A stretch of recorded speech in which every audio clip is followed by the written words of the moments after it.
Hello everybody, this is none other than Mr. Jonty Rhodes, and this is me, Prameet here. We are sharing a bit of an experience that I've had the opportunity of doing with Jonty based on the breath, prana and energetic transference. For the ones who've been able to experience my workshops at different parts of the world, from Australia, Sweden, India, and for the ones who are benefiting, I appreciate and thank you for being part of the support that you've given me over the last year. And there's nothing better than something that works being tried and tested at the highest level.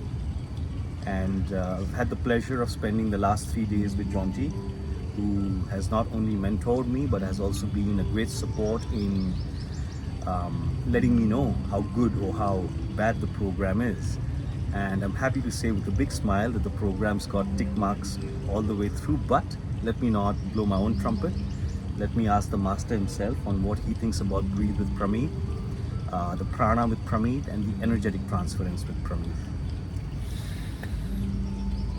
Prameet, thank you. I think in an environment where most of my coaching is done, say, in the Indian Premier League, which is a 2.5-month hotel environment, travel every 2 or 3 days if you're lucky, but practicing continuously in the evenings, late nights, so a real disruption to your regular schedule. And it's just incredible to have a grounding that you can go back to every single day. And breathwork is new for me.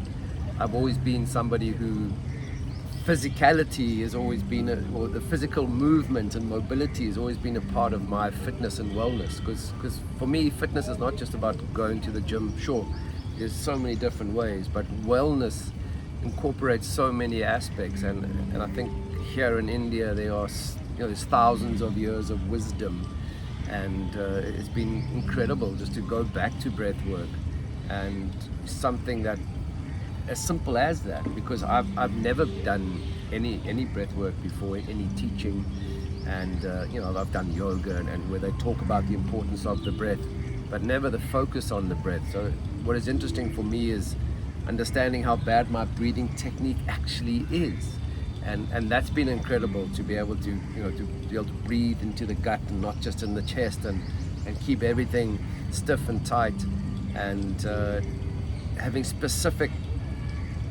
programs for morning, for lunch or noon, and then for afternoon and evenings. That has been fantastic because I've been able to respond. And one thing that India has always taught me in my years as a coach, not a player, because as a player we used to struggle coming to India with the conditions, and as a coach with more time on my hands, it's been more a case of embrace what happens every day. It's pretty chaotic in this Indian Premier League environment. And just being able to embrace changes in my wellness approach it's been really special these last couple of days, because I do work out, I do my yoga, I do the gym, but without the breath work, there isn't that grounding. So I'm really grateful, because I've certainly felt from an energy point of view, it's hard to believe that you could come here and relax and breathe and leave energized, or relax and breathe and do a few neck and upper body stretches and ready to go for the afternoon, or in the evening slow everything down just through breath work.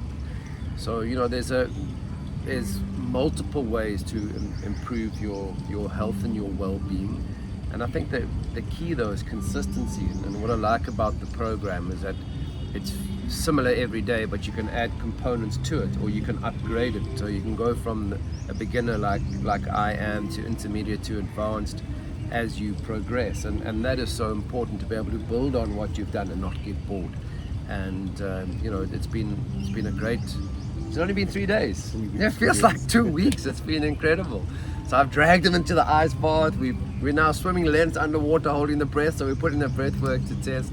But it's just, I think that is so important, that we can get so much from the people around us if we just open to it. And as I said, health and wellness has so many aspects to it, but the key for me has always been consistency. So now that, what I love about your program too is that you going off to your guru, we going off to Bangalore, and I can take you with me in on on the app and online. So looking forward to doing that, because consistency is the key once it becomes a habit, and that's just perseverance. You know, and again, grateful for the simplicity of it, grateful for the benefits that I feel. First 2 days I was kind of wondering, you know, God, what do I feel? Or day one I felt a lot, and then day two I was expecting what's coming next. No, we can't. No, day one I had, again, no expectation, and I had all this sort of warmth flooding through me and this tingling in my face at the end and in my hands. And day two I kept closing my eyes going, okay, what's next, what's coming, and nothing came. So but I was focusing more on, you know, where the breath was going into my belly and trying to expand 360, almost feel the air or the breath moving into other parts of my system. But I was expecting what the feeling is going, you know, what is it going to be today?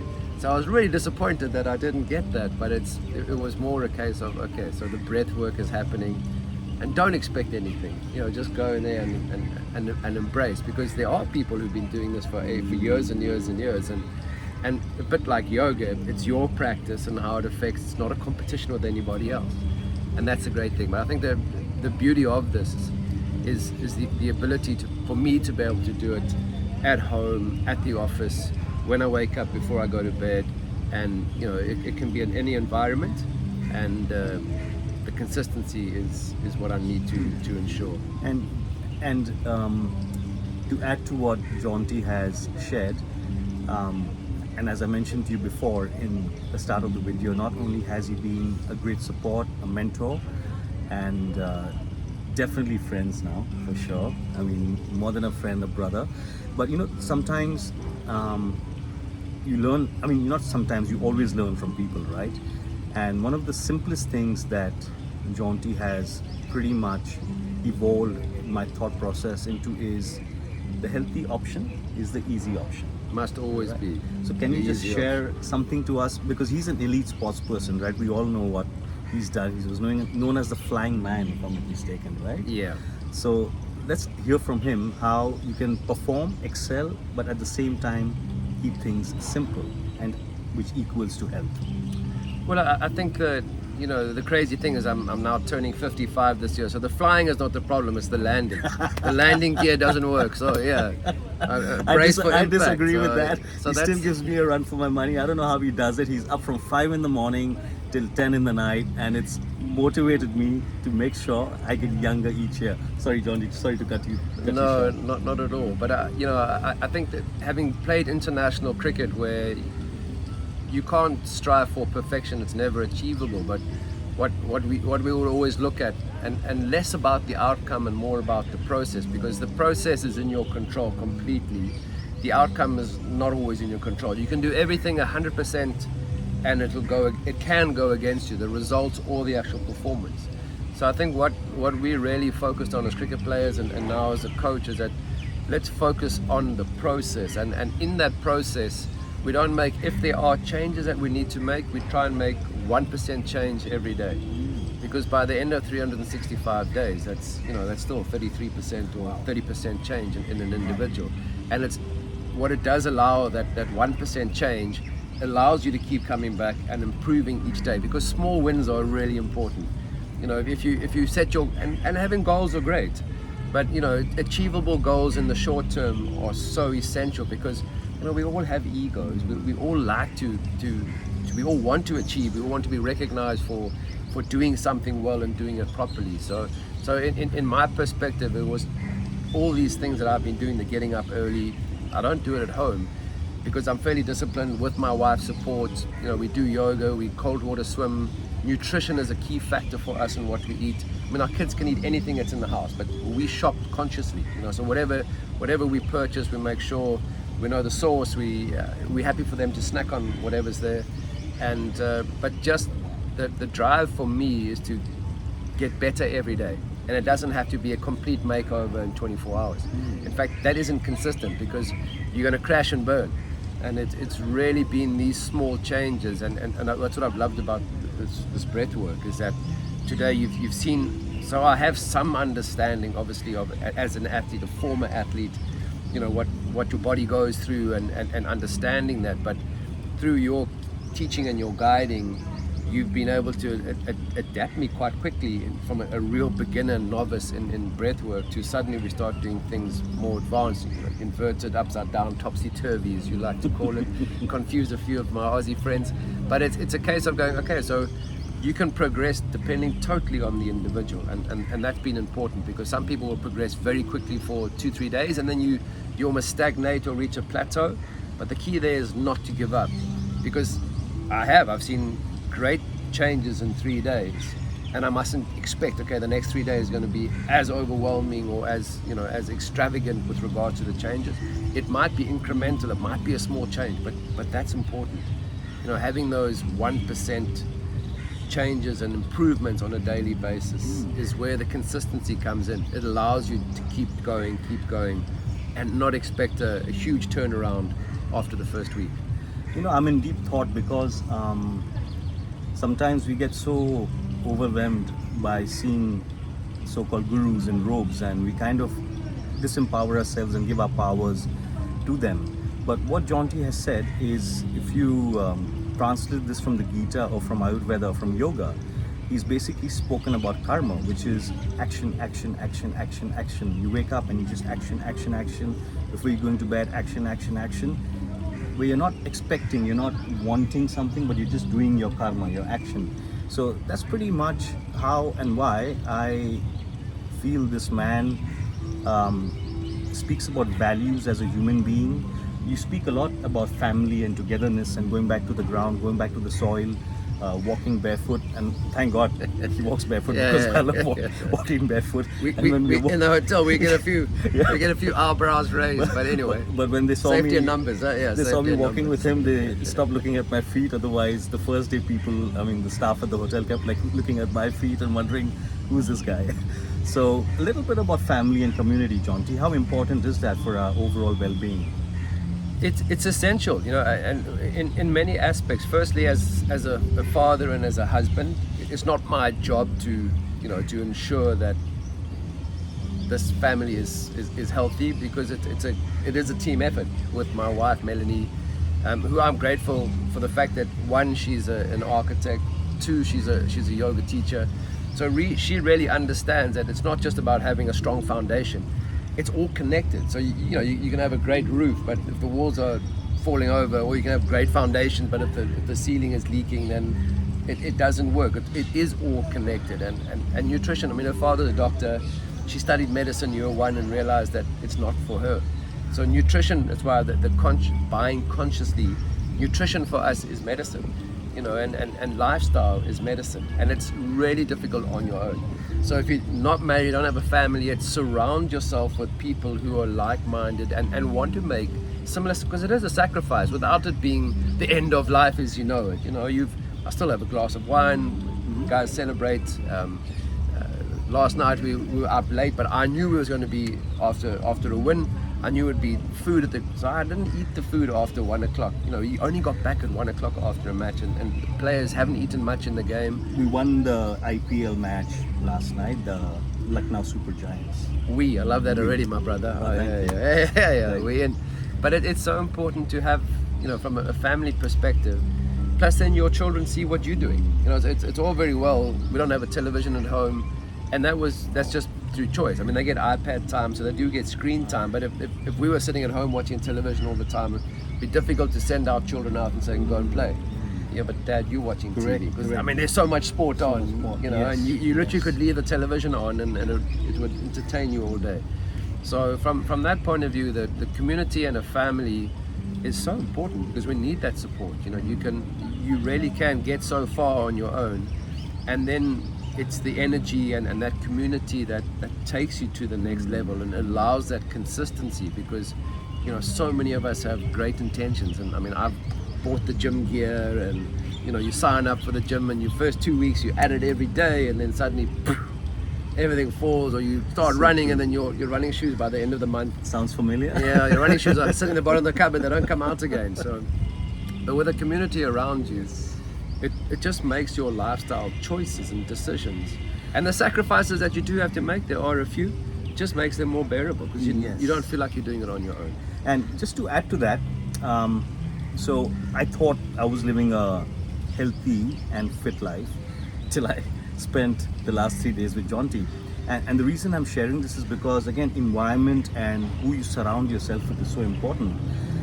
In this whole setup, of course, it helps having different physios, strength and conditioning, the whole support system. But because I've been spending most of my time with Jonty, it's given me a different perspective to how I want to live the next 10-15 years of my life. And I've basically realized I've been underperforming. So point in check is, if you have a goal, if you want to compare yourself to somebody, firstly they say don't compare, be yourself. But who are you? There is no self, there is no you, because you keeps changing with the environment. So I think the biggest takeaway for me as an individual, as a human being, is to be kind, to be nice, to surround yourself with people. And discipline is something I want to ask you a little bit about. Does discipline mean having to be army style, 6 to 6 to 6, or does discipline mean kind of allowing you space to be disciplined? You know what I'm not getting the right words, but how hard do you need to be yourself to be disciplined? I know you've said something about it. Yeah, it is interesting because at home I have discipline because I have support. In a hotel I really struggle. I mean, I'll turn the television on and just listen to the news in the background. One, because I love the company. I really hate being on my own. And even in a team environment, it can be quite lonely. You know, we're from all parts of the world. Yes, there are South Africans, there's Australians, we're fairly similar, but it can still at times be lonely. Your family is doing things without you, and you feel a little bit on the outside looking in many ways. And discipline for me, you know, I would get to a hotel and I would raid the minibar, not talking about the alcohol, it was the chips, the crisps, the biscuits, the chocolate. And then I'd ask them, please don't refill it, because I'll eat it once, I'll have one bad day of binging and then I won't eat it, because if it's not there, I don't ask for it, I don't want it, I don't go to the shop and buy. And it's a case now, so this time around, you know, I wanted to see how disciplined I was, and I said, okay, leave the minibar and let it be, let me see.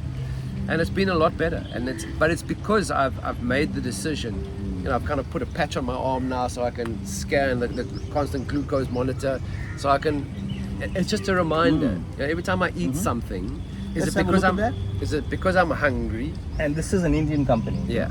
So for all you Indian fans out there, be very proud. This is an Indian company. What's it called, Jonty? Monatra. Okay. And based in Bangalore, met them, startup company, but also have the ring as well. So it's this, because this doesn't monitor your sleep, but obviously your glucose. It's a glucose monitor. And it's been funny because when I've been in the sauna and I've been in the ice bath, that's the spike, because your body, you're kind of fueling your muscles. It's using the insulin to get you out of there because it's so cold.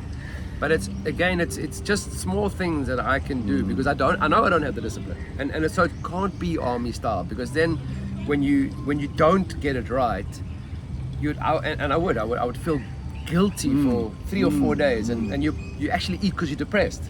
So you'd binge more because you would watch more TV late at night, or watch an entire series on Netflix, because I'm feeling bad about what I've done, and it's crazy, you know. And I think from that point of view, if it's army style, you need to be in a regiment with somebody bossing you, you know. And whereas if it's discipline, where it's lifestyle based and it's you making those choices and those decisions, if there's a day when you want to have the cake. The team won the game last night, as you said. There was an amazing chocolate cake, blue icing for Lucknow Super Giants, and I had a piece. But you know, dinner is always so late that I'd eaten just some grilled vegetables at the ground at about 7:30 in the evening. I didn't have the brownie and the chocolate. I didn't have all the sweet things that were in the dressing room, because I knew there'd be cake, and I wanted to celebrate with the team, because those things are important. So the youngsters who made their debut and had a special game, and they got the cake put all over their face, but I wanted to enjoy that moment. So I knew what was going to happen at 12:30 when we got back from the ground to the hotel. So I stopped myself from eating anything else after those sort of vegetables in the evening. Would it be accurate for me to add, and this is going back with my experience with addiction centers and mental health, so it's a different ball game, but at the same time connected. Could adaptability be an important part of discipline? For example, when you're playing cricket, like I asked you, how did you become such a good fielder? Were you mind reading? Were you anticipating? And my takeaway of that was, I will let you complete it in your sentence, but my takeaway from that was you were adapting to the moment at that moment.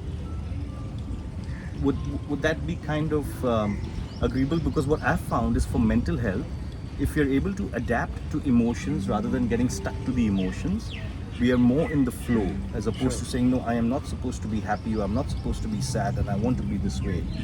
So can you, from this insight, if it's an accurate insight, give us a bit of a rundown onto your secret on fielding? Well, first, I mean, the adaptability is important because, backward point was the area that I was renowned for, but if the spin bowler was on left arm spinner, then it became extra cover because that's where I wanted every ball to come to me. I wanted every single ball. So I think that's anticipation. It wasn't because I had better reflexes, faster reflexes, because that would have translated into a better batting average. I mean, my average, it was 35 in tests in 1 day, which in that era was average. Not good. Bad, but it's average. It's not exceptional, it's not bad, but it's average. So it wasn't a case of I've got better reflexes, because that would have made me, someone like a Brian Lara or Tendulkar or Ricky Ponting. Everyone spoke about how early they saw the ball and how quick their hands were. But from my point of view, I wanted the ball to come to me. So I was always in position before the ball was hit. But I would always also adapt you watch the bat because that's where the ball's coming from. But the opposition batter's body was telling me a story. So their body language was saying whether it was an aggressive stroke, a defensive stroke, or do I need to come in and save the single, or be prepared for a bullet that's coming that I've got to save, in the corner of the goal. And then Pat Simcox, the off-spin bowler, was bowling, so I would move to mid-wicket because that's where the action was going to be. So I was very adaptable, and if the ball was low, I could get it. If the ball was high, I would go for it. And it wasn't a case of the ball must come here and then I'll ensure I stop it. I mean, I was just going for everything because my mantra as a fielder was, if you don't go, you'll never know. Creating opportunities? Yeah, I think I think we all kind of want opportunities to come our way, but if I was looking for opportunity, I mean, I was expecting opportunity every ball, because too often opportunity goes past by the time we realize it. So true. So I think from that perspective, the culture of that every ball is coming to, that expectation allowed me to get into good positions, allowed me to seize the opportunity, and some photographer to take an incredible picture, because most players' highlights are their sort of batting averages and their double hundreds they got at Lords or Eden Garden. My highlight was 2 or 3 pictures, that's a photographer took. So it was just about putting myself, modest and humble. It was about putting myself in position for that opportunity, because I was ready for the opportunity before it came. And if any of you have seen him playing in his heydays, A long time ago. seriously, it was like having 2 fielders in that position. And I remember as an Indian cricket supporter, I was like, oh no, that's Jonty Rhodes. Someone's gonna get caught. So in saying that and talking about food, we're gonna give Jonty one of our Indian traditional laddus, but this is a healthy laddu. Okay, so give us a second.